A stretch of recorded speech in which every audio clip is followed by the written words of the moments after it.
Hello and welcome to the Hurling Show on Off the Ball. If hurling is your religion, well, welcome to the ultimate altar because we're broadcasting live from the Boys Sports Box at Croke Park.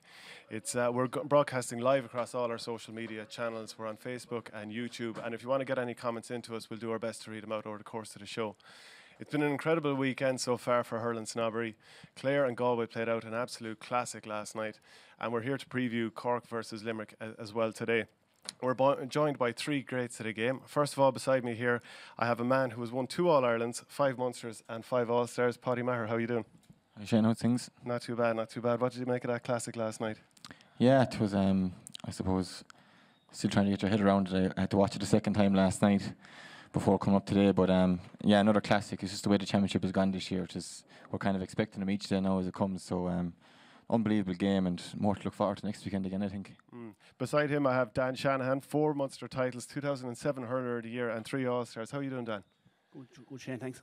Yeah, so you've been against Clare this year, today Limerick and Cork as well. I mean, what are your thoughts on the championship so far this year? Yeah, it's been great, to be honest. I think there could have been a break thrown in between the games to give lads a recovery, but that was the 4 best teams were in the semi-finals, and you saw the game yesterday, thrown separate after extra time. And there were great games, 130 apiece is fair scoring, and the intensity of the game. And look, they must go out next week and do it again. It's going to be tough for both teams. And finally, we have a man who's won 9 All-Irelands, I should say, 9 All-Stars, 2009 Hurler of the Year, Tommy Walsh. Tommy, how are you doing? Yeah, how are you doing, Shane? Good. So talk to us about last night. You've played in some epics at Croke Park. Where does that rank? Yeah, definitely one of the best. I suppose all week I've never seen such excitement around an All-Ireland semi-final, which was today. This was the big match, Cork versus Limerick. I think everyone was kind of expecting really Galway to go on and win yesterday because they got their scare the first day against Kilkenny in the Leinster final. Went 1-7 to a point up, and you're kind of thinking at that stage, geez, I hope Clare come back here and just make the scoreline look respectable. And by God did they come back, like Conlon in the second half, Peter Duggan. Will we ever see a better point in Croke Park? That's one to show the young lads, because that's like, say, Brazilian football back in the day when, real kind of street footballers. These are like hurlers that live in the back garden at home. That's where they develop all those skills. And I thought that point from Duggan yesterday, that would have made the match a heroic match on its own. Dan, would you have ever got to score anything close to that? I hope, Shane, to be honest. You're more of a man catch it close to goal and just smash it in. Catch a ball and bury it, as simple as that. But no, it was an unbelievable score. The scores that we got yesterday from both teams were classic. Galway would be disappointed with 16, maybe 17 wides on the day in the first 60 or 70 minutes, But again, the way Clare adapted to the game in after 10 minutes was a credit to them and their management, what they did. They brought Tony Kelly to midfield, put Galvin back maybe in between the half back line and full back line, and on they went from that, and you must admire them for that, But I think Galway had 1 or 2 goal chances before that. If they'd got him, Johnny Glynn definitely had a chance there. He kind of panicked a bit, rushed it, and the hand pass that Cathal Mannion nearly got, he got a point out of it. There are 2 half chances in big games, you have to take them. Yeah, like last year you were in an All-Ireland final as part of the management team with Derek McGrath, and with 10 minutes to go yourselves in Galway were level. Now they just about squeaked home. Yeah. How big a task was that for Clare to push them that close? Yeah, I think that there's a lot of hype on Galway this year, Shane. To be honest, they've been All-Ireland champions, been the team to beat. If you're being honest about it, they were favourites going into the game. Kilkenny rattled them in the Leinster final, and again rattled them in Thurles, in the replay. And the one thing you have to do against Galway, and the boys might disagree or agree, is you have to run them. To be honest with you, if you go fucking long balls down top of their big men, they're going to go into the tackle with them. They're going to win 50-50 challenges. I thought Clare worked their ball brilliantly in stages yesterday. Until he got caught for a few puck outs, but after that, he nailed a few of them, giving it to the spare man and worked the ball up. Tony Kelly came to midfield and really showed what he can do around the middle of the field when he gets space, You've had some huge clashes against Galway in the last few years. Can you talk to us what it's like playing against them? And also, as a Tipperary person, it's often mentioned that Tipp haven't retained the All-Ireland in 50 odd years or whatever it is. How tough is it for Galway that, the focus is on you now, you are the favourite and everyone is hyping you up? Yeah, I suppose it's one thing we always found difficult in Tipperary. I suppose you don't want to read too much into it, but people keep saying it here. But I think Galway have been kind of going about their business very well this year. Took the league low key enough. I suppose they're still in 1B. They probably do want to get out of that, but it didn't seem to bother them too much. To retain the Leinster title then against Kilkenny, put them to the pin of their collar. But the way they played there for the first 20-25 minutes in the replay against Kilkenny was outstanding, and again, yesterday, the first 15, 20 minutes, their work rate was just ferocious. Like, just sitting back watching the television was just like, these Clare lads having no hope. Like, that's the way I was thinking. But again, they made the switch back to the old Davy Fitz tactics, I think, back in 2013. And that got him out of jail, and he nearly got him over the line. So again, to be interesting to see what they do next week. They'll probably have to stick with that kind of system. But again, Galway, I think, if they can get the injuries that they have pull through for next weekend, I think they will still have enough to beat Clare, but it's going to be very difficult for them, especially if they have an injury or two. Yeah, well, that's the thing, because Daithí Burke was carrying an ankle injury the whole way through, gave another heroic performance. Joe Canning didn't finish the game, Davy Burke didn't finish it, neither did Garrod McInerney. Is that the measure of the panel that Galway have, and that they didn't just back down when they saw their leaders head off the field? Yeah, you said you probably named their four biggest names, like, David Burke, their captain, Joe Canning, their on-field leader, like, Garrod McInerney has become one of them as well the last 2 or 3 years, and then Conor Whelan is just now standing forward. He can work, he can hook, he can block, he can score, he can do everything, like, so see them players go off, in a way I suppose it can drive a team too, knowing that you have to step up now and it's my turn, and the Galway lads did that and they nearly won it, and Clare got the last puck of the game to draw it, as we've seen. But again, it's going to be very interesting. Can them lads pull through next weekend? Because no matter how good a panel you have, you still want your best players in the field, and that's what Galway will be hoping to do for next week. Dan, the word out there is you can't win an All-Ireland with a sweeper. And, you've obviously played under Davy Fitz. You've managed against him. You watched his Wexford team, and yourself and Derek McGrath have employed it as well. I just want to read a quote from a Jackie Tyrrell article last week. He says, "I think it was kind of proven over the last few years, and I would like to think the death of it was this year. Maybe it won't be, but it does have a role in the sense that I can see why teams would use it to create a sense of unity. If the team are conceding a lot, build the confidence and bring it to a certain level. But if you're ambitious and want to win an All-Ireland and want to break into the top 6 or 5 nucleus, the sweeper isn't for you." What are your thoughts on that? Sure, Jackie's entitled to his own opinion there, Shane, to be honest with you, but sometimes you have to play to your strengths, Shane, and by dropping a fella back sweep, and sometimes in some of the games we didn't really play a sweeper. We just had one of our lads sitting deep, and other lads come back to help out and working hard is like that. But I'm glad Paudie mentioned Davy Fitz and not David McGrath, because he usually got all the blame for the sweeper thing, and when it was bought in. But no, it's just something that you try to play to your strengths, to be honest with you. It's hard to play for a full forward to play inside in his zone, but if the lads are quick enough in the half forward line to get in and have to get in to give him a hand, it works. We've scored more last year, if you look at the stats, than we ever did when I was playing. A lot of that was when Cork were down to 14 men, though. You got 3-8. They were always down to 14 men, but you know what I'm saying? But it was just the way we played, and we got 120-something, 120. That'll win a lot of games, and look, Derek is probably known this more than I do, that we won a lot of games last year, scoring high, getting big scores by playing sometimes a sweeper. But it's sometimes you have to go win your battles too, and you play to your best. I thought Clare yesterday, it worked for them when they dropped their man back. You saw it didn't work for the first 20 minutes, but the minute Galvin went back doing his job there and Tony came to midfield, they kind of let loose a bit. They were down by 6 or 7 points. They said they're nothing to lose here by making that, I thought, and they pushed on and gave a great account to themselves. Tommy, I wouldn't imagine you're a man for the sweeper, but what I'd say you are is big into the man v man stuff, and no better man than Daithí Burke. Like, incredible at times last night. John Conlon got a few scores, but Daithí Burke must be up there with your favourite hurlers. Yes, I think it's well known at this stage. I've great time for Daithí Burke. You see, I suppose it goes back down to the ability to win your own ball, and that's not just winning in the air. It's when your man is out in front, maybe when you're out in front. Daithí seems to be able to play it any way you like, and has proven that over the last 2 years. Then he was given the biggest challenge of all. Is it a sprained ankle or a fractured leg or something yesterday? All the rumours was he was out. He's the foundation of their team. Suddenly the confidence was starting to drain from the supporters. What's going to happen if Daithí Burke's out? He bandages it up, you can't even see the bandage, and hurls a stormer again. Now, John Conlon, in fair to him, you're not going to keep he's in the running for hurler of the year at the moment, and has been all year. So you're not going to keep these guys scoreless or out from play. I thought Daithí Burke is just his leadership, and that seeps down through the team. If you're, say, Joe Canning, if you're Garrod McInerney this week, you got your injury yesterday. What's the first thing that's going through your head? Our best player, Daithí Burke, went through the wars last week, strapped it up and just got on with it. And listen, if he had to go off then, he had to go off. So I guarantee you, to those boys that are injured, what Daithí Burke did for yesterday's semi-final will be an inspiration to him. And I thought Micheál O'Donoghue spoke brilliantly after the game.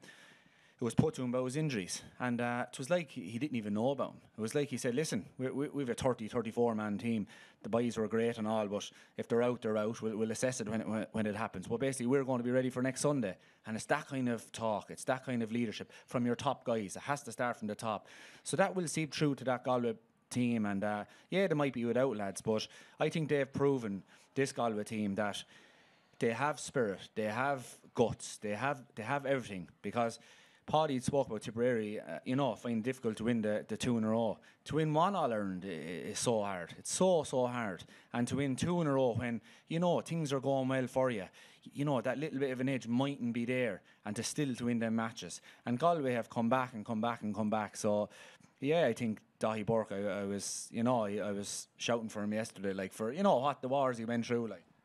And Dan, how difficult is it, when you have a huge amount of injuries, as Waterford did this year to tie to Burka, and you can keep listing them off? You were without 8 players at one stage, I'd imagine, including suspensions. How tough is it for you to just say, well, forget that, we'll park it, we're still going to be putting 15 out in the field?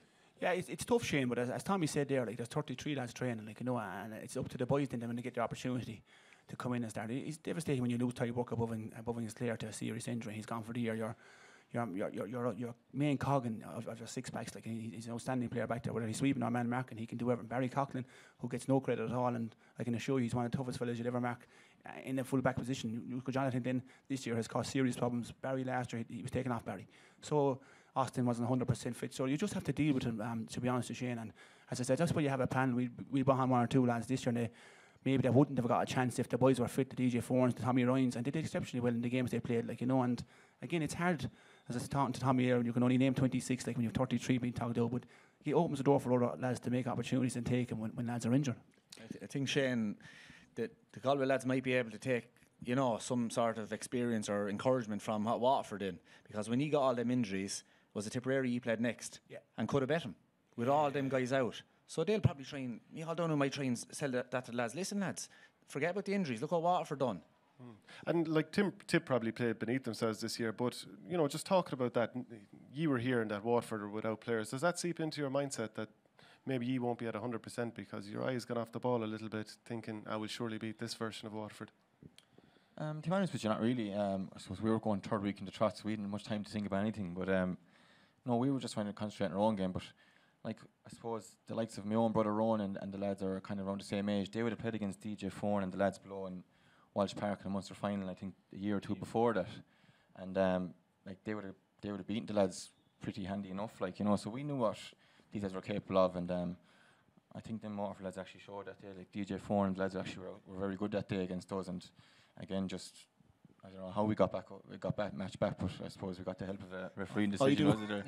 That was definitely in, wasn't it? That Jason Ford free definitely across the line. Dan, we'll take any we can get. I suppose when your luck is in, and that was look that day. As Paudie said there, like DJ Foran stood up to the mark that day, and when you're going into them games, Shane, and the lads know as well, there's no pressure on some of the lads when you're missing so many key players. You can go to, you can play relaxed, and there's no pressure. We're expected to be beaten because we are missing so many players, and we know in our own dressing room, our own 4 walls, that what we have inside are is good enough to beat any team on their day, and it just didn't happen for us that day. We all know what happened that day, as in that what do they call it now, the goal that there wasn't the ghost goal or whatever it is. Austin was adamant, and we all know it was no. But again, we parked it. We got on with it for the week after, and we got a list against Limerick, but we were mature enough to park it and just and get on with it.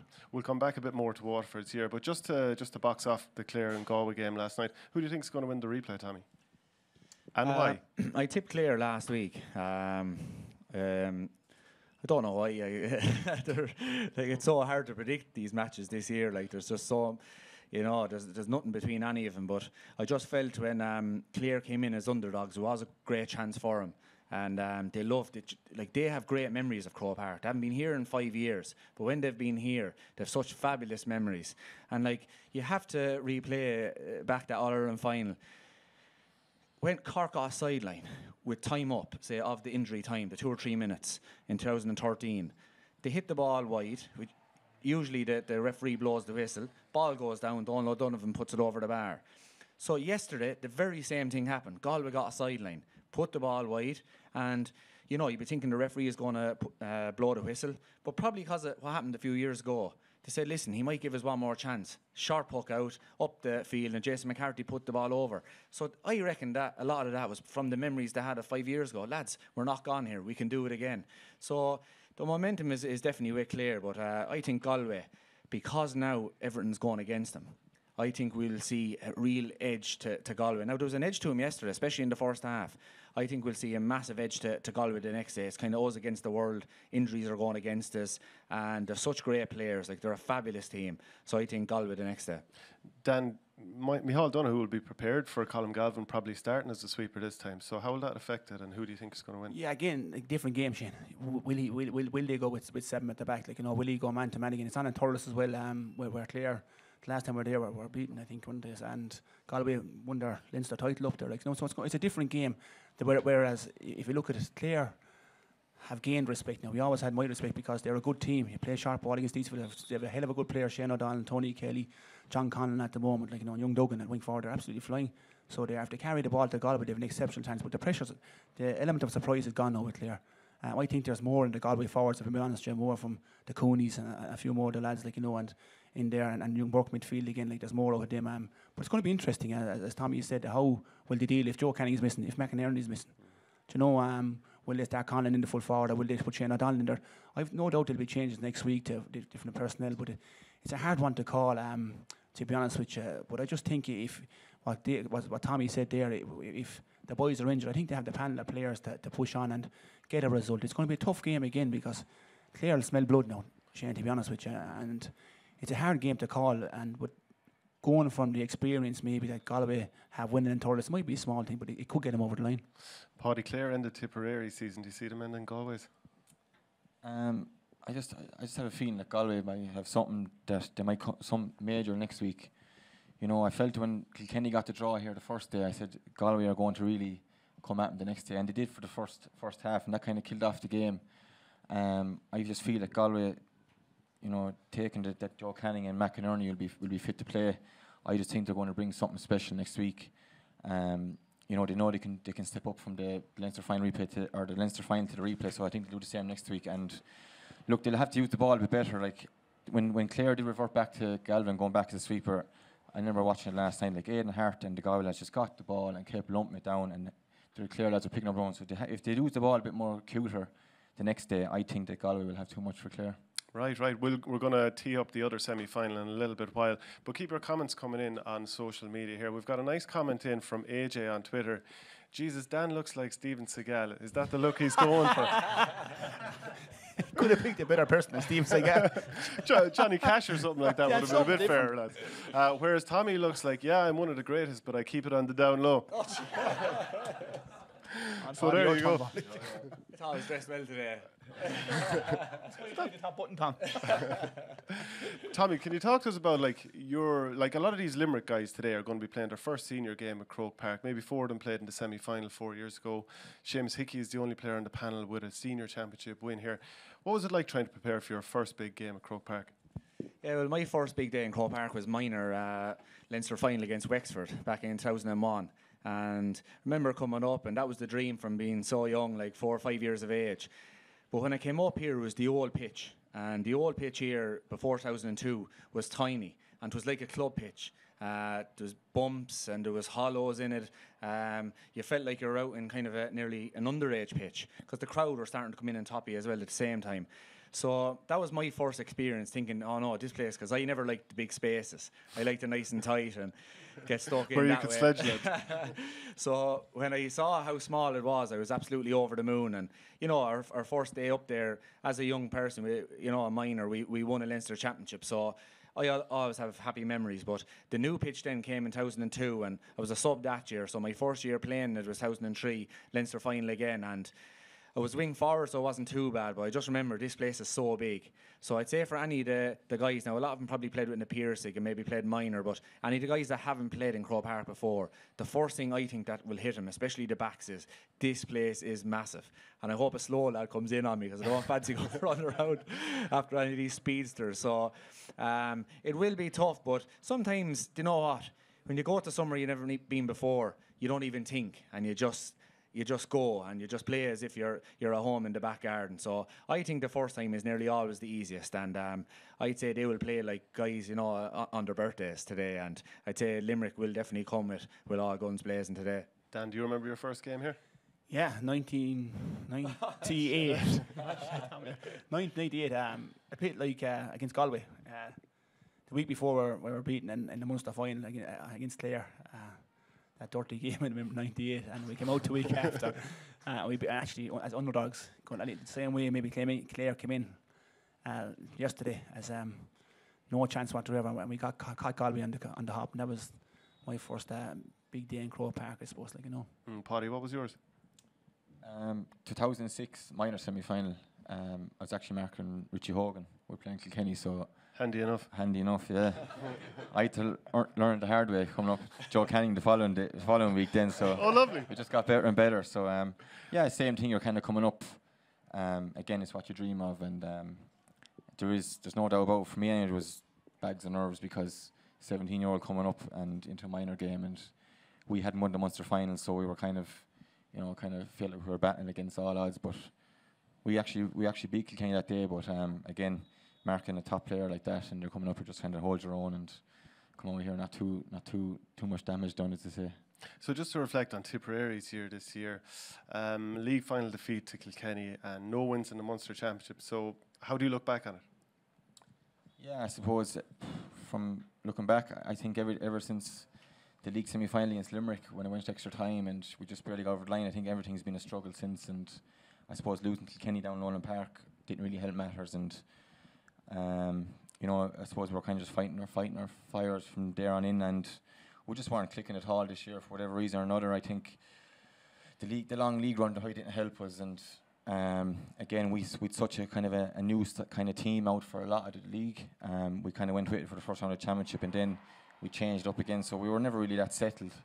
So I felt that kind of against us as we went on. We were chopping, changing a lot, and like lads can say, you need a big panel and you need a full panel of players to win this championship. But if you look at the Clare team, if you look at the Galway team, Cork team, the Limerick team, they haven't changed, I'd say, unless barring injuries or one or two lads are on unbelievable form, haven't changed their teams even throughout the league right up. And I'd say even yourselves in Waterford don't change too much either unless you have to. So there has to be a lot to be said for a consistent team. I don't think we kind of had that this year.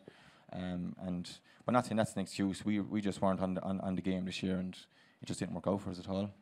See, the thing that people forget when they're trying to test out panels and that is, like, you have your star players and your players that are playing the whole time. They need confidence too. So they might be not picked for 2 or 3 games to give a new lad a chance. But then he gets picked then 4 or 5 weeks later. But he has no confidence of form to build on. Like, you get your form from January, from February. Like, you can't... you have a great game. Say you're playing, Tipper playing Cork in a Southeast League or whatever it's called now in January, and you have a brilliant game. Say you're marking Harnedy or something like that. Like, you'll bring that right through the championship with you.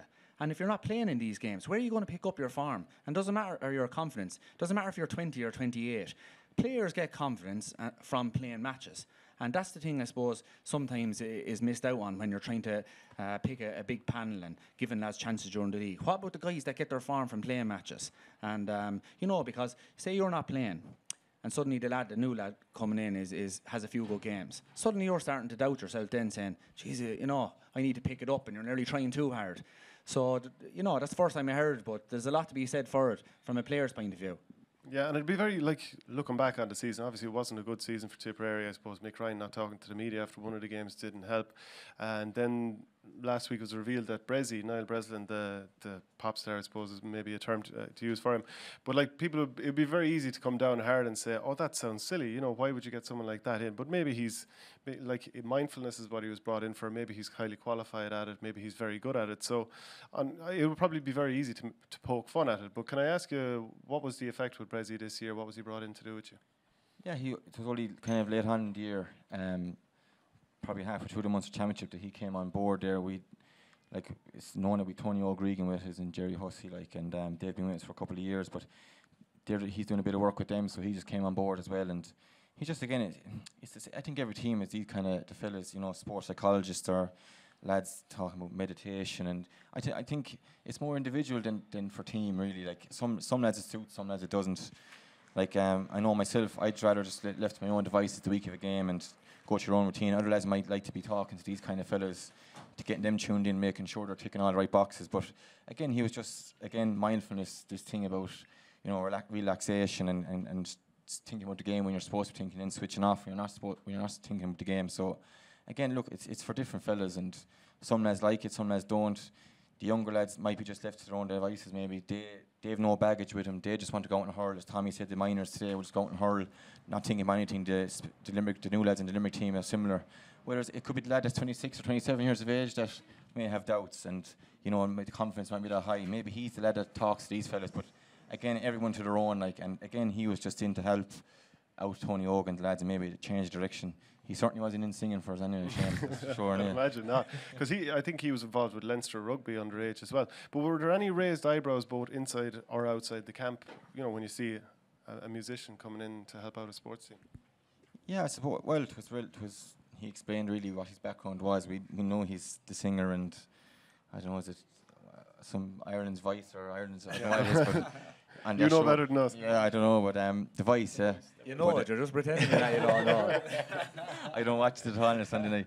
But no, basically, he came in and explained, look, his background there, he just explained that, he's gone through severe injuries in his career, and that's what ruled him out rugby, and he's gone doing several Ironmans and stuff. So he's just kind of using that background. But again, as I said, how he came too late in the championship for us, the damage was kind of done at the start of it, So we were kind of chasing our tail after that. But to be interested to see if he came in November, December of a year, how he fare out with lads. But again, for us, it came that bit too late. And for 2019, are you optimistic that Tipp can right the wrongs and get more out of the team? Because it just seems like you're falling far short of your potential. Yeah, look, obviously we have a lot of work to do. When you can see the teams here, the 4 teams here this weekend, Kilkenny, Wexford, and we're not even talking about ourselves or Waterford there. Like, it's gone so even, and for me, I thought Galway were a step above everyone else, and then you see what happened yesterday. So, it just shows how even it is. But definitely, we have room to improve. We just have to get our heads screwed on again and get back down to work. We don't even know what the story is next year or anything like that. But look, that's out of our hands. But look, we'll just knuckle down again come November, December. We'll be waiting for a call, and hopefully we'll get one. Speaking of hurling, Tommy, were you not supposed to be hurling this morning? Well, yeah, but sure, as you know, I'm injured at the moment, so it's not a fake injury either, but I'll be back in 2 weeks. Yeah, well, it was supposed to be last night, so obviously we ended with the show today, and then the match got switched to this morning, so... Yeah, but I'm better off anyway, because the people are depressed looking at it there on the line, so they're probably better off with me up here. And Dan, you're still hurling? Yeah. I don't want to say your age, I'm almost afraid to. No, it's 98 nearly answer that, it's yeah, but no, I'm still hurling, yeah, where I come from. Catching baddies on boats as well. No comment. No, yeah, I'm still enjoying it, Shane. To be honest with you, the numbers aren't great down where I come from in Lismore, and look, I met Justin McCarthy here a couple of weeks ago, and the one thing he advised me to do was keep playing as long as you can, because there'll come a time when you'll pack it up and you'll have nothing to do. So at the moment, the old legs and the knees are good, so they are, thank God. I don't touch wood. I've never suffered any serious injuries in cruciates or immediates or just a few ankle ligaments, and I'm lucky enough that I enjoy it still. Trained last night. It was hard enough when you're trying to play catch up to an 18-year-old or 19-year-old. You think you can still catch him, but you can't. But just catch the ball over his head. That's all, Tommy. Staying behind him in the hope that you can get the break off him, because there's no way to catch him chasing him. But no, I still enjoy it. I'm able to do it, and so I am. And to be able to do something at that age and enjoy it, long may it last, Shaney. We'll talk a little bit more about both your years shortly. But Tommy, just before you go, can you tell us what your thoughts on Limerick Cork today and how you think it'll go? Yeah, well, listen, they're both kind of similar enough regards, I'd say, age-wise and experience-wise. Momentum is seriously with both of them. But the one thing, Dan speaks about Waterford playing to their strengths. That's the one thing I would definitely say about the Cork team. They seem to be playing to their strengths. They tried a few years ago there to either go physical or go sweep, or try both of them, didn't work. So they said, what are we good at? We have small players, we have fast players, we guys that have blitz you with skill. So they went back and they played that way, because that's what they have at the moment. So now you see Nash's puck outs. We've seen him in the intermediate final last year up here for Canturk. He can just create scores out of nowhere, because if you have the movement going on in the forward line, he's able to pick you out. And I know as a backman, especially on the half-back line, that's impossible nearly to defend. So I think Cork just the way they're playing. You know, you have Horgan. He's already after taking over Christy Ring as the all-time leading scorer. You have Lahan, you know, turns it on in the big days. Last year, he had a big injury in one of the big Munster games last year. Was he playing? Was he not? Turns up and nearly plays man of the match again. You have leaders like that, let alone Harnedy. Like, I know Harnedy is doubtful today, but I've no doubt in my mind he's going to play. He's after scoring 1-3, 1-4 in every game this year, bar the Limerick game. So even if he does miss out, it's not that big for Cork because, you know, he didn't score a whole lot the last time they played. But I think Cork will do it today. You know, earlier on in the week, you know, in my head I was thinking Limerick, because when you analyse it, I think they're brilliant at defending as well as attacking. They played a lovely diagonal ball as well. But just me gut just is I'm feeling Cork. Just everyone, like the pain of last year has to stand for something. Like, we all know what that means. When you are hurt so badly, and they were stung badly by last year's All-Ireland semi-final against Waterford, they will come here and I'd say they won't even be thinking.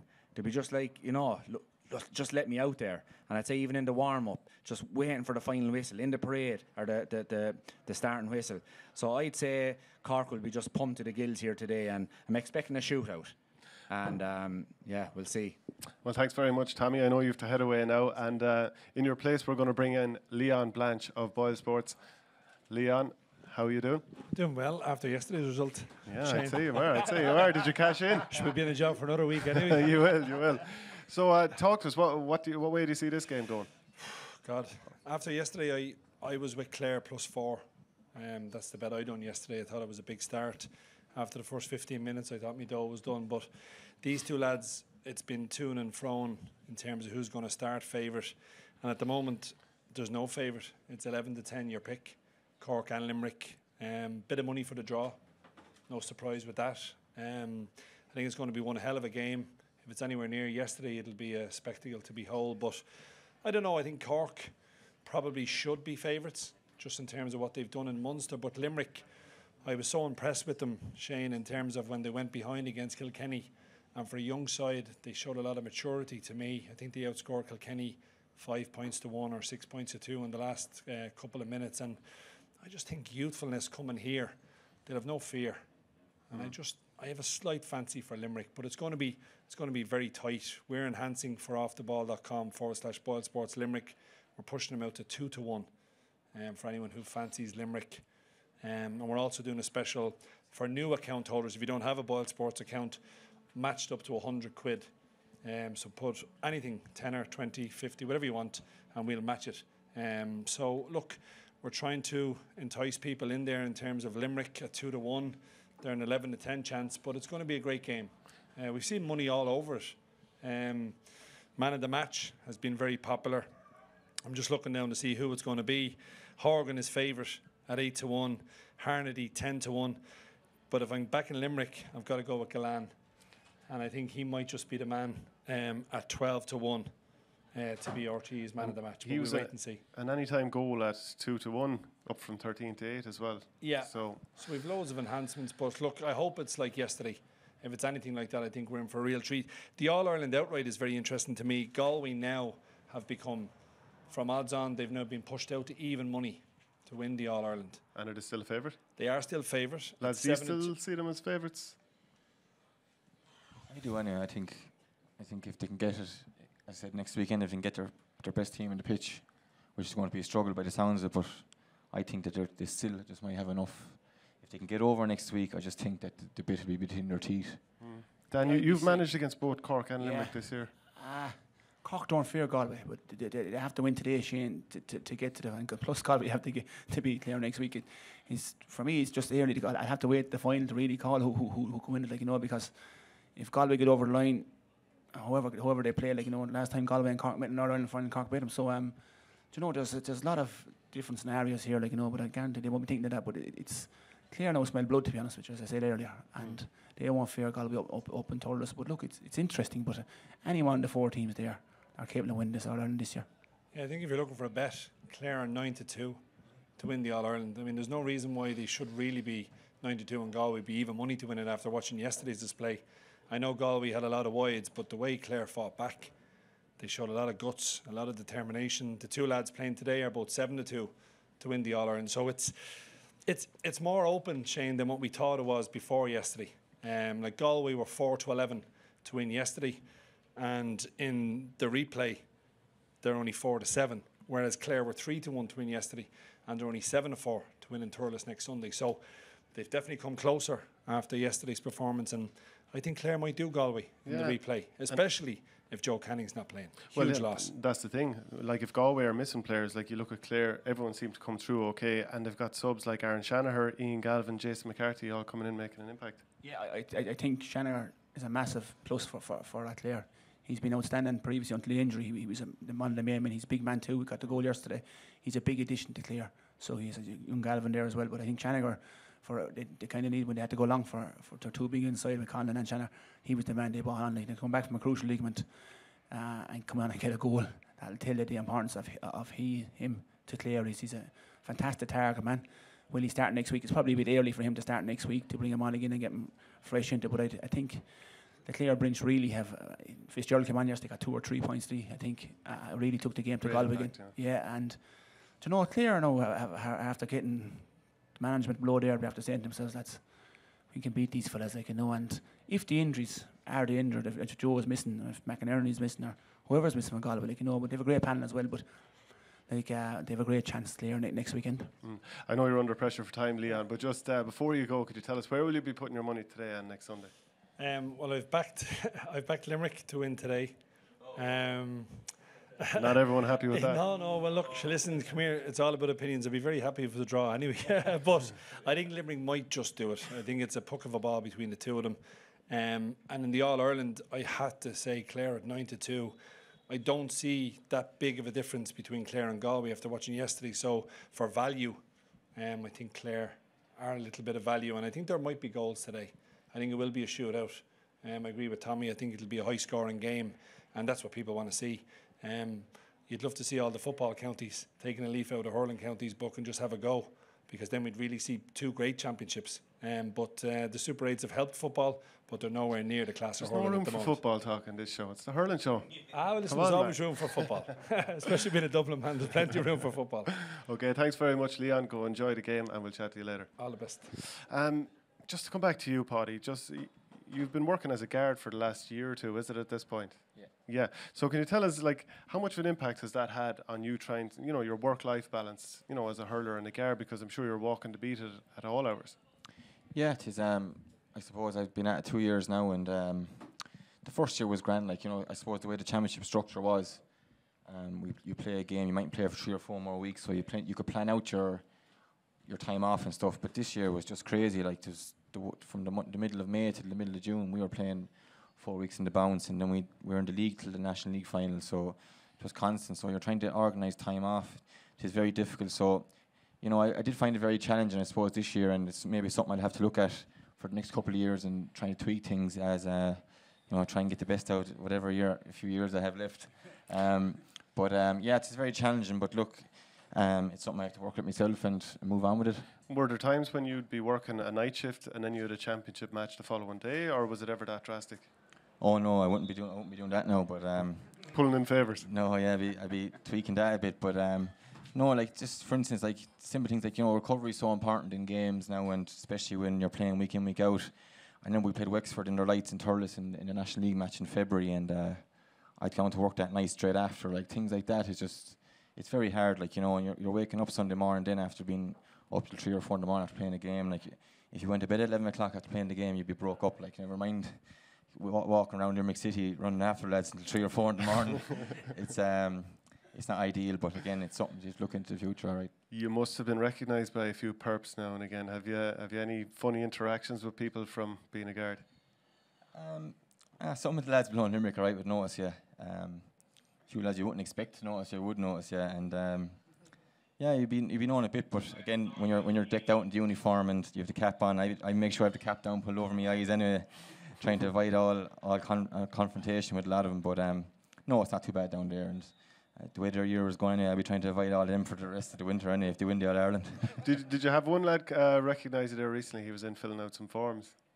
That's correct. I was inside working in the office in the front of the station, as every station does, and this lad came in. Obviously, the lads that are out in bail from court or whatever that is, and one lad came in to sign on, and his strong Limerick accent asked me, do you play football? He says, and I said, I don't know. He said, you do play football?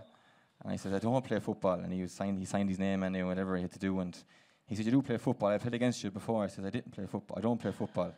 So he left the station, and he was back in the door 2 minutes in a rush. I said, there's something wrong here.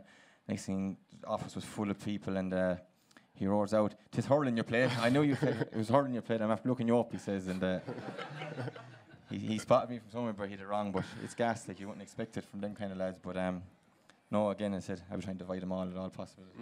So speaking of the law, there's actually a quote from you last year, Dan, where you said, "I don't know where I'd be without hurling. I'd probably be locked up, to be honest with you." Probably right, Shane, to be honest with you. Why is that? I suppose. When you put the cuffs on you, I hear that. You wouldn't catch me, Paudie. I know you would, but no, I just to be honest with Shane, sports means so much to me. It's done so much for my life, to be honest, since I was a young age. But like only for it, I'd know where I'd be. Do you know what I'd be doing or what I'd be involved in? Like and at least the GA, it brings this thing to you that it keeps you social, it keeps you motivated and your head strong. But I see it there with the lads at the moment, like how these lads train and stuff like that, like and what it means to them. But back in the day when I started in 97, 96, 97, you could go away play a league game, have a few drinks after, and then go to the week after and do the same training, play away again. But again, to be only for the GA, Shane, I'd know where I'd be freaking locked up, I'd say, to be honest with you, because I would know where my mother would be worried every weekend where I'd be, not anymore, but someone else would be worried about me now, but where I'd be staying and stuff like that. No, but again, the GA has been brilliant for me, as in, I love playing the GA, I love being involved with the lads I was involved with, or being involved with my club, like, it keeps me on the straight and narrow. We've plenty of comments coming in, and you can keep them coming in on the social media. Lads, all this talk about Limerick, are people forgetting who are Munster champions? Mark and Kilmallock. Is Dan sick of talking about that photo of himself and Derek McGrath crying after the All-Ireland final last year? That's Paula and Greystones, are you? Yes, some photo, to be honest. There was 2 photos ever taken. One that myself and poor Justin at the time, that clap in the back, and that one with Derek, so I said that photographer's out to get me or something, but no, that was just... It's some pout. You could be a lipstick model or something. I've got a lot of names with my lips, but I can't say it. But no, it was just at the time Derek cried, and I just put on that face then just to say I was crying. It was just emotional that day, lads. The work we put into it together with the boys, probably looking across at the boys and Derek, and very emotional on the boys, and I just felt for a while that day. Well, just to look back at your 4 years with Derek, was it 5 years actually? 5 years with Derek and Waterford. How do you reflect on that now? Because it seemed like you had an unbelievably close bond with the players, and more so than usual even.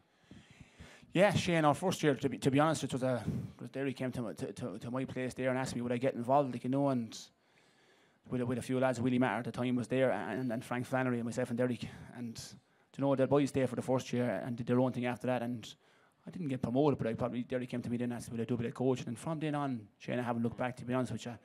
It's easy coach lads that are willing to work. So it is I've enjoyed every bit of it, and I don't know what the future holds. If to be honest, whatever the story is in Waterford. But look, to go down and give so much of my time up to try and make the lads better on and off the field, it was a pleasure. And I think we can honestly say hand in heart that we've done that ourselves in our management team with the last 4 years, and even with the boys there in the first year. I've seen lads become fathers. I've seen boys become men, that kind of thing. I've seen them grow and mature and win awards and stuff like that, and to be involved with that when you see lads getting hurlers of the years or All-Stars, it's nice, to be honest with Shane, but it's nicer when you win trophies. We were lucky enough to win a league, and Tipp caught us in 2 Munster titles, and Galway obviously last year, but it's all about winning trophies. No one ever remembers All-Stars, to be honest with you. Well, they do, but they remember what you've won as Munster titles and league titles and All-Ireland titles, but I've loved every bit of my last 5 years in Waterford, and they've been tough. We've good and bad days, and like any sport, like any player, so it is. But I've absolutely loved it, been enjoyed with the boys. They're a pleasure to be able to deal with on and off the field. Do you have any particularly fond memory from that time? I suppose it's hard. It's getting maybe the Cork game last year here. With respect to Cork, getting to the All-Ireland final was outstanding. To win the league again, to win a trophy with myself being a coach and Morris being on the team was probably a high thing for the family, a nice thing for the family. Probably could probably know more of our own as well, but it was nice that to win a trophy with these bunch of lads, unreal, or to like when the final whistle blew last year against Cork to get to the Ireland final was unbelievable. Like, you know, and I think we gave it all in the Ireland final. We were just beaten by a better team by Galway that day. To be honest with you, Shane, and look, there were a lot of memories I have, Shane, with these bunch of lads. Like, you know, and to get into Munster finals again was nice, but it wasn't nice. It's a lonely place coming off Croke Park there last year, being beaten, or a lonely place coming out of Limerick, being beaten by Tipp in Munster finals. Like, you know. So what do you do with your life now that you don't have to? You're not plotting and planning with Derek McGrath every evening. I get locked up. No, I just I go away.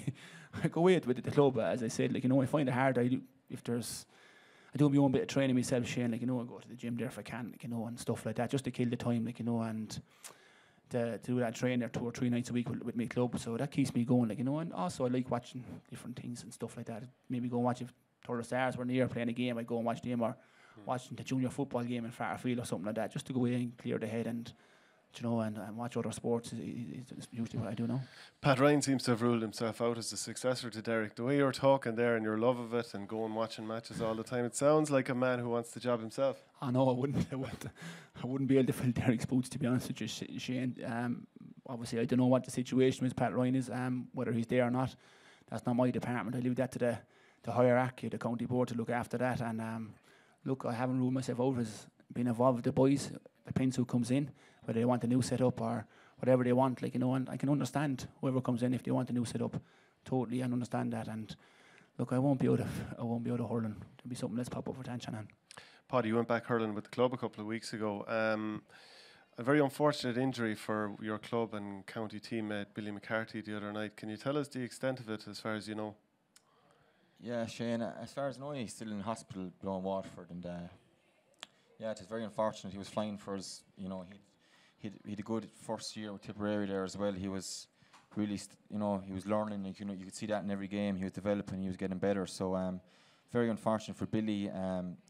Dislocated his knee, and then there's obviously going to be ligament damage coming from that as well. So that's him probably gone for 2018 with us. And look, for himself, it's just about getting his own head right now and getting the rehabilitation done after, if he's to get an op or whatever during the week, and try and get himself back in aim, hopefully to try and get back for National League with Tipperary next year maybe, or even towards the end of it if he can.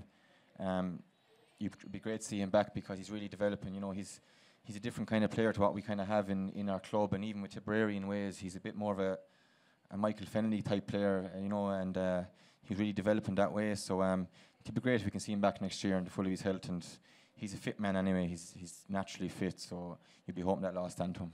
And how's Lara hurling this year? He's grand, yeah. He's he's probably fitter than he ever was. But no, he's grand. I think he broke his finger there a few weeks ago, but he's nearly back as well. So like Lara, he's usually time he's run well for the important matches. He's done it for years.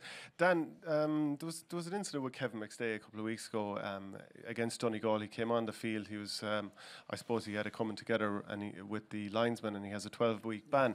Now there was the incident with Tipperary where the umpire gave the goal for Jason Ford, saying Austin Gleeson carried it over the line. Afterwards, you were given a piece of your mind to the umpire. Will say, how difficult is it to control your emotions? And do you look back on it and think, I shouldn't be doing that? Or are you thinking, we put so much into this? Yeah, it's a good question, Shane. As in, at the time, like, you know, I thought we were wrong at the time, like, you know, and it goes to show we were proven right, like, you know, that it's such a big decision for us that on the day we had lost our first game, and to come over beating Tipperary with the injuries we had would have put us on the road. But all we had to do then is to beat Cork in our last game to get to a stage, like, you know. But it wasn't to be. I did get very animated after the match, as in I went to the umpire, like, you know. But when you put 5 years of your life into this, and that decision being made, and maybe the one after where the referee overruled a free and of a point for a free again, it was hard to take. But I did say apologise. I apologised in local radio, and I got a text after Milan telling me you should never apologise. You were dead right to do what you did. Really? Do you know? So that really, like, Derek took it the other way. I think Derek was calm out after it, like, you know. But I'm probably different to Derek, where I'm very passionate about the lads that I'm involved with. So is Derek, don't get me wrong, and everyone is. But I just went out to the red linesman, and I thought he screwed us, to be honest with you, and proved it did. Like, it didn't cost us our season, Shane. We costed ourselves with the loss to Clare and the loss to Limerick and Cork, to be honest with you, like, no. But that game would have really set us up going into the other games, like, you know, and especially into our last game, knowing a victory would have qualified for the quarter final. Do you think you'll ever be back with Waterford, or do you walk away thinking, right, we got close, and maybe that'll be something that'll bug you forevermore? Yeah, it does at the moment. Like, you know, when I see with respect to Cork winning trophies, Seamus Hannon lifting Munster titles, and maybe an All-Ireland title, and you're thinking to yourself, God, our lads are as good as these lads. Like, you know, and Paudie said this, and Tommy said, there's nothing between these teams. Absolutely nothing. Galway took their opportunity last year. So it's up to the one of the 4 teams this year to take their opportunity. These opportunities don't come around, because I guarantee you Tipp and Waterford will be back in this fray next year. As with Clare, with the injuries they had, or with Shanahan got back, and there's 1 or 2 more lads to come back as well, as will Galway and Wexford. And you mentioned all them teams. There's nothing between any of the teams, Shane, and you must take your opportunity when you get it, like Galway did last year. We have a couple of more comments in. I haven't had a chance to proofread them, so God knows what they say. Eamon Murray on Facebook. Could you ask Dan, did he give his twin Sergio Ramos a few pointers in how he done Mo Salah in the Champions League final? He's done a few lads in Thurles over the years. Oh, jeez, I know that one. A confident Gordon Carroll on Facebook. Will Cork be playing in the final? ? Eamon Murray, could you ask the lads, will the longer break that Cork have from the Munster final go against them like it did against Waterford last year? Does that break make much of a difference? Because in 2016, Tipp were the first team to have that 4-week break after winning Munster and go on and win the All-Ireland since, I think, 2004 or 5. Yeah, I don't know. I'd be taking the break every year, because that means you're winning the Munster final and you're moving forward. Like the Cork lads are going to come up here today, and they're going to be absolutely, as Tommy said, the bit's going to be between their teeth. They came up probably last year and didn't perform the way they wanted. I suppose Waterford didn't really let them away, but they're going to come up here and prove a point. And again, like, you know, it's so hard to call this match today. Then all the talk is about Limerick, really. From where I suppose where I am at the moment, then all you're hearing is the Limerick talk. But like, Cork are 2 in a row Munster champions. Like, they're going to want to make the next step up and get to All-Ireland final. And you know, as I said, I don't think the 4-week break, if anything, the way the Munster Championship was, it's going to help them and get lads back fit. Obviously, we heard that Harrandy could be struggling a bit, but other than that, like, they're going to be fresh, they're going to be mad for road, and they're going to want to right a few wrongs that, you know, happened here last year and maybe the last number of years up here in Croke Park. Yeah, I totally agree. I think John Moyler and his backroom team gave Cork the week off after that match, and the other 2 ones obviously played the Wednesday after and they won that. So I think they got the rest of the week off. So they did really 3 weeks to prepare for this. Like, I think if Cork have learned from last year, like, let's not forget, lads, the Cork were in the game last year until Damien Callahan got sent off. So they were, like, you know, and I think that was the change in the game. Would Waterford won the game if Damien stayed in the field? I think we would have, but it made it easier for ourselves to push on when Damien went off. Cork went up, got 2 points straight away. They thought they had a bait, and all of a sudden the floodgates opened after that. Like, you know, and have Cork learned from last year's defeat? And if they have a great chance today.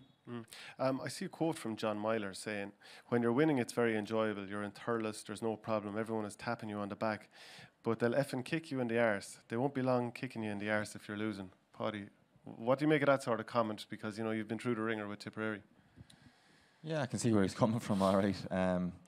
We've got plenty of that as well over the years. But look, I suppose, you know, coming from the likes of proud counties like that, like with Cork, you know, there's a high expectation down there, and they're probably, you know, are they second in the roll of honour, or are they leading? Cork are second. Cork are second. Like, you know, they know nothing but All-Ireland, you know, and you can only say the same for football as well over the years. Like, you know, they're a proud county down there, and expectation is going to be high, and the supporters are going to want to win All-Irelands, and that's basically the way it is. Like, I know, I see their Tipperary as well. If you're not winning All-Irelands, well, then there's question marks being thrown at you as why you're not. So that's just part and parcel of putting on a Cork jersey or Tipp jersey, whatever it is. But again, I know where he's coming from, but at the end of the day, I don't think the Cork players themselves, I know I've seen quotes from Patrick Horgan there over the last week or that. He's been there over 10 years. He wants to win All-Ireland, nothing else. Like, if they're beaten here today, or if they go out and lose in an All-Ireland final, he said, sure, what good is a Munster final? And he's right. Like, you know, a Munster final is great for a team that wants to make the breakthrough. You know, like you said now, Clare, it'd be great for Clare to win a Munster final. They haven't won so long. You know, you've won a few Munster finals over the years. You know, so the next step for you. 10 was last And you scored the winning goal. You didn't want to bring it up, did you? No, jeez, no. No, 10 was last time. Like, you know, I'd rate the Munster medal the second best medal. Like, you know, and Paudie is right. When you don't win the All-Ireland, it's great to win Munster, but your main ambition is for any players to win All-Ireland. Right, it's a grand fallback, your Munster medal. I'd like to, like, you're on about John Moyler there, Shane. If John Moyler lost his first 2 games in the round robin, how would he feel? Like, you know, they started well, they got momentum, and when you're going well, then no one's saying. But when you're going bad, like, the pressure that came on us as a management team, there was a lot of knockers down there, and still are, to be honest with you. Like, you know, it's how we deal. I've been knocked as a player, I've been knocked as a coach or a selector, and personally, it doesn't bother me. But it does bother some of the players that have been knocked. And like, you know, the one thing I do hate about this inter-county scene is other people knocking these players alongside me, and the players that have been involved. They've work they put in. You know yourself, the effort they put in is unbelievable. To hear some fella that never has been to a training session or do this or do that, like, and to hear him commenting, it is wrong on the lads. Right, we'll just look for predictions now shortly. But just like you're obviously from a backroom team or a previous backroom team that was very analytical, highly tactical, I suppose, from the outside looking in would be a short way of putting it. But Sean O'Donnell was part of the Cork setup last year as performance analyst. He's now gone from Cork to Limerick for this year. How crucial is it to have that? You know, even in terms of puck outs, patterns of play, does that give Limerick a huge advantage? I definitely think so. In what way? How would it manifest? I definitely think so. I think, first of all, it gives, like, I know that Cork know this, but they'll probably change their puck-out strategy or whatever they have to do, knowing that Sean O'Donnell knows the stuff he knows. But I think Nash knows too. You know, he was heavily involved in that. Nash, I read it something in one of the papers during the week that he was the main man behind Nash's puck-outs. So it's in Anthony Nash's head too. This man knows my stuff as well. So I think there's Brian Hurley's with the goalkeeping coach in Cork. I think he is a Finn Barr's man. They obviously have to come up with a different plan and stuff like that to counteract that, like, you know. But knowing what he knows and what he's going to bring to the Limerick backroom team about the Cork lads on and off the field, let's be honest, their personalities and stuff is massive. So it is massive for the Limerick management to recruit such a man, having to wait for him as well, having Cork in a semi-final, like, you know. But again, like, you know, I looked at a few of the stats. Like, Pat Horgan's after getting 140 something this year. Seamus Harmony's after getting 314 from play in all the games. Like, if them two lads are held today, lads, for Limerick, they have a serious chance. But I think other lads step up to the mark. You look at the other side, Gillan is after getting 120 something, and Morrissey is after getting 25 points from play in 4, 5, 6 games. That's 4 frees. And just to get your prediction, so what way are you going? Draw. No, I think like if Cork have learned from last year, I think the ball is in Cork's court. Have they learned from last year's defeat to Waterford? Because they won't get a better opportunity with respect to Limerick to get to a final, because it's going to be a hell of a game. But in the other rest of them, Limerick are saying the same thing. We have Cork here. We drew them below in Páirc Uí Chaoimh with 14 men, with Declan Hannon going off after the first 10 minutes of the game. So they see that. Can Damon Cahalane, will he start full-back on Flanagan? These are the big questions, Shane, that Cork have to answer, I think, more than Limerick, because it was a home advantage for Cork and they had the 15 against 14. They didn't play the sweeper well that day. Young Coleman didn't play the sweeper well that day. So he didn't. And I think Limerick created their own space with Flanagan side 1 against 3 sometimes. He was able to create that space. And I think if Cork can get on top in the backs, they have a massive chance of getting to the All-Ireland final. Paudie, you've played against both these teams this year. Who's going to win it? It's actually so hard. Like, if you asked me there before the quarter-finals were played, I would have said Cork would have won. I've been fancying Cork. I said it was a Cork Galway All-Ireland all day.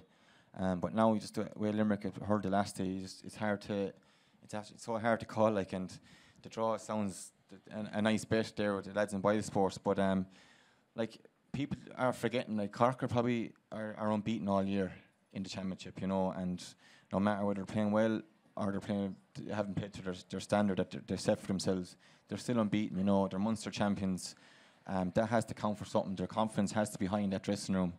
And again, you know, from playing Cork the last 3 years in a row, like, their puck outs and Nash is the key, like, you know. And no matter how good a half back you are, how quick you are, midfielders, they have a strategy for puck outs, and if you cannot break them down, they're going to destroy you all day, because that's what sets up the Cork game.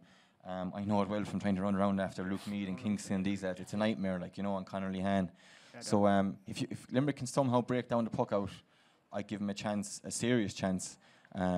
But if Cork can get the open spaces that they want, it's a shootout. I just give it to Cork. Okay, brilliant stuff, lads. I think that's all we've time for here today. So my thanks to everyone, to Boyle Sport, to the Off the Ball team, to our guests Tommy Walsh, Dan Shanahan and Paudie Maher. Thanks very much, lads. Enjoy the game.